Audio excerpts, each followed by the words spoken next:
Hey guys, welcome back to Cook Like Sasha. Today I'm going to show you how to make some delicious seafood boil. You're gonna need some paprika, cayenne pepper, old bay seasoning. It's the first time using this seasoning. Chicken bouillon, island spice, lemon pepper, chili pepper powder. No, it's just chili powder. Fish seasoning and all-purpose seasoning from Easy Spice. We're also gonna need some Jamaican sweet corn or whatever sweet corn you have, garlic, ginger, and you know that these are gonna bring the flavor and the spice.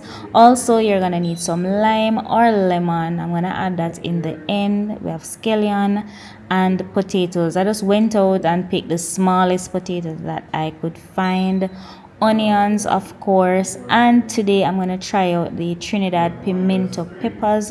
I think these are just flavor peppers, but the scorpion peppers and the maruga peppers, these are super hot. You only need a little bit. So this is the maruga red pepper. It's also very hot. And of course, for sausage, I'm gonna be using Bad Dog sausages because they are simply the best.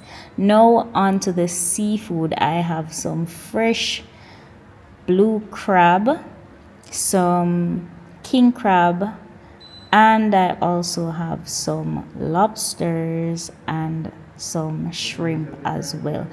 Here you can use whatever seafood you like. You just gotta ensure that it's something that you're gonna enjoy. Anyways, now that we have all our ingredients together, let's get to cooking. The number one thing you want to have for a seafood boil is a big pot of boiling water.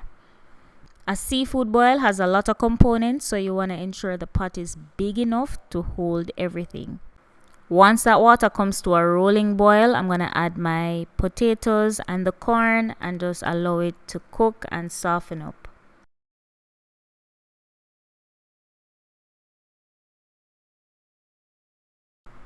About 5 minutes in, I'm going to add my seasonings. Now this is a blend of all the seasonings that I showed you in the beginning.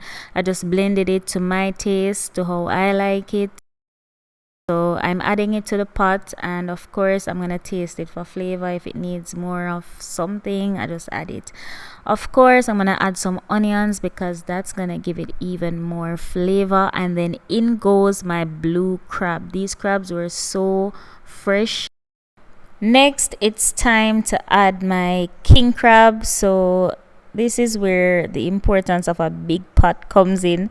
Here I'm just topping it off with more hot water, and of course I'm gonna add some more seasonings because I want the seasoning everywhere. I want it in every crevice and in every corner of that crab. So next I'm gonna add my eggs and cover it up, and everything is just gonna be bubbling and cooking down. At this point, I'm testing my potatoes for doneness, and once they are cooked and still whole, you don't want them to overcook, or else you're gonna have mashed potatoes, and we don't want that. The potatoes are gonna last in the water. We don't want that. So once the potatoes are cooked, remove them. You're gonna have to remove the crabs to get to the potatoes. Once all the potatoes are out, you just put back the crabs and set them aside. Here I'm just spooning some of that hot liquid on top of my crab to ensure that everywhere is getting the seasonings and all the seasonings are washing down in the crab. And the crab does not take a long time to cook, guys, trust me. Once you put in the crab and the potatoes, once the potatoes and the corn is cooked, you literally can remove the crab, not to mention the eggs, because you need about 7 minutes in hot boiling water for you to get a boiled egg. So next I'm just removing everything. This is literally one of the easiest recipes ever. If you were paying attention, you would notice that I didn't add the sausages, neither did I add the lobster or the shrimp. This is where I'm gonna do it because I want more flavor on the sausage. I'm actually gonna brown them off in some oil in my hot cast iron. No, sir, this is not cast iron, this is stainless steel. Yes. Anyways, next I'm gonna add my seasoned lobster tails. So what I did, I just cut the lobster tails in two, add some of that same seasoning that I added in the water, and then I'm placing them in my pan to just fry. This is my favorite way of having lobster. Boiling the lobster, you can easily overcook it.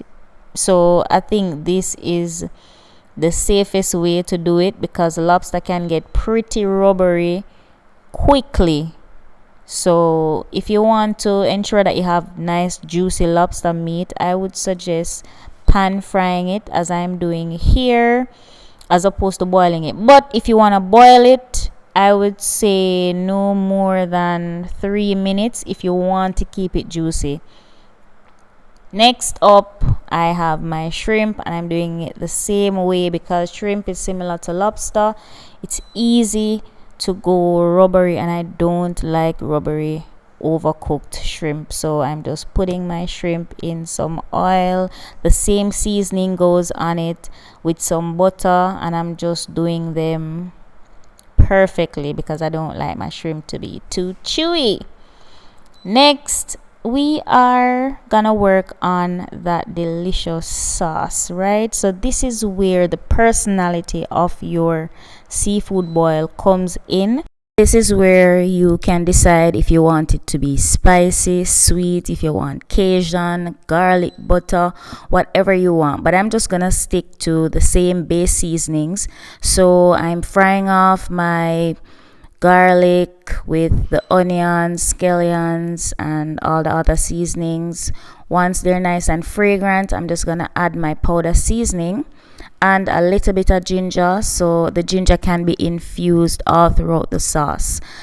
For me personally, I don't like my seafood boil sauce with too much butter, so instead I'm using about 3/4 sticks of butter, and then I'm going to add that crab broth. This is very flavorful and it has all the seasonings and the essence of the seafood. So I'm going to add that after I'm done frying off all my seasonings. And then once that is simmered, this is where I added my maruga peppers, a little bit of the scorpion pepper, and the pimento pepper.